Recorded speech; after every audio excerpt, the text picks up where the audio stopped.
949 तक चोला was still not a very powerful kingdom because this battle indicates the same thing. मतलब ये राष्ट्रकूटा से भी बैटल हार चुके थे. ऑलराइट. आदित्य फर्स्ट के बाद उनके सक्सेसर का नाम है परंटक फर्स्ट. चोला एम्पायर में, चोला किंगडम में, इसको समझिए.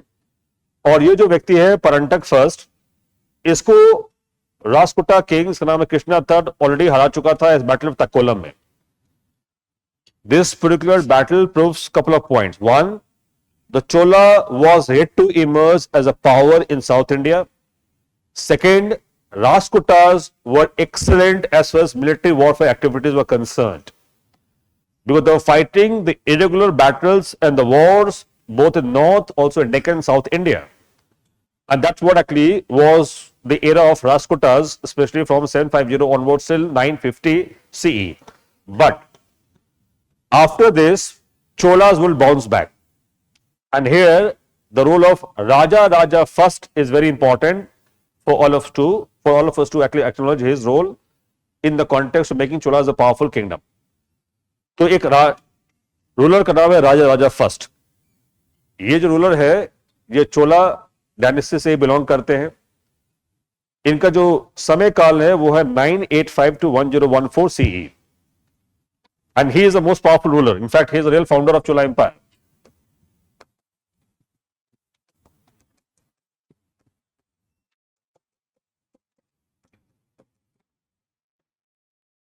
So he is considered as the real founder of Chola Empire.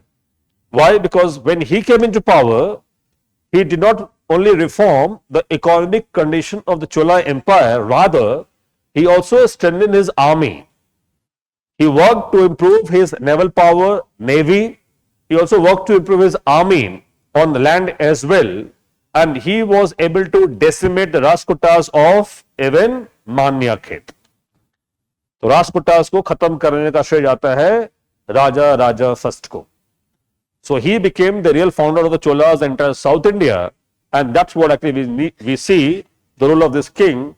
And his son was the brilliant fighter in the history of India, and his name was Rajendra First. Rajendra First is said to have not received any defeat in his entire military career or campaign in the history of South India. He was one of those few individuals who actually realized the fact that he was having the power of army, navy, and enough of money also in his pocket, use them to even capture the areas of even Southeast Asia. So he annexed the entire area of Java, Sumatra, which means Indonesia, Malaysia, Singapore. These all areas of South Asia was controlled by this person named Rajendra First. And no wonder, even till today, in Singapore, Tamil is their official language. I don't know how many of you know this fact or not, but Tamil is still an official language of Singapore. Why? It's all because it was an area of the Chola Empire at some point of time. Because of that only, many of Tamilians, they moved from today's Tamil Nadu to these particular pockets of Southeast Asia. And we have significant number of population of Tamilians in these all areas even till today. Alright, so that's something you have to understand. This exactly had happened because of this person called Rajendra First. So he was a military genius, there's no doubt about it. That's the reason why many of the scholars have considered him as the Samudragupta of South India. Rajendra First has been rightfully also called as Samudragupta of South India because of his military achievements. You can see the achievements of this person. If I have to show you the map will give you some better idea exactly what did he do this short span of time of ruling over the entire area of South India. Now see, this entire Bay of Bengal was his backyard. Fine, this entire area was under the direct or indirect influence of Rajendra First.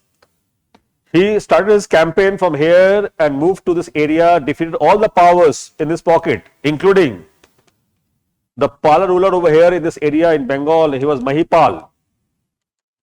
So he was also defeated by Rajendra First in his military campaign. He did not stop here. He kept moving from this area, crossing this area, and then capturing this all areas as well. And then he came back after capturing entire Sri Lanka as well. So see, this was a military campaign of this person called Rajendra I. So this entire area was a part of Chola Empire. So the Indian Ocean and Bay of Bengal were acting as a backyard of this Chola emperor whose name was Rajendra I. There's a movie also, PS1, PS2, if you have seen that, Ponniyin Selvan 1, Ponniyin Selvan 2. The PS1 was a flick, of course, the Bollywood movie in that way. So it was a movie that was depicted on the story of Raja the first part. The PS2, the Ponniyin Selvan 2, is on the story of Rajendra I. अगर आपने ये movie सुना है या देखा हो तो ये जो दोनों मूवीज बनी है पिछले 3-4 साल पहले और 4 सालों में ये मूवीज इन्हीं दो व्यक्तियों के ऊपर पूरी कहानी चित्रित है. But the idea is this entire military adventures in this movie depicted in this political context only. Fine. So that's what actually is the context that why we are discussing about these two rulers over here. So one thing is clear that this ruler named Rajendra I was the military power of the history of India. So apart from Mauryas could be highlighted here in the context of military prowess of this country, it was definitely the Cholas, and that too under the Rajendra I.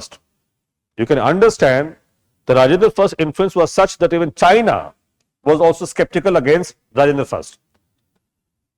China was also not very comfortable with the expansion of Rajendra I in the entirety of Southeast Asia even at that point of time. तो rivalry कोई ऐसा नहीं कि आज का है India China का, उस जमाने में भी राइवलरी थी. So rivalry was there in the context of increasing influence of India over the area of Southeast Asia, because China did not like this particular influence at that point of time as well. So therefore Rajendra I had to send the foreign embassies to China to convince China that we are here only to do the trading activities. Fine. That's what actually Rajendra I also sent the embassies to the Chinese court to convince China that this area is being controlled only and only for the smooth conduct of trade and commerce in this particular pocket.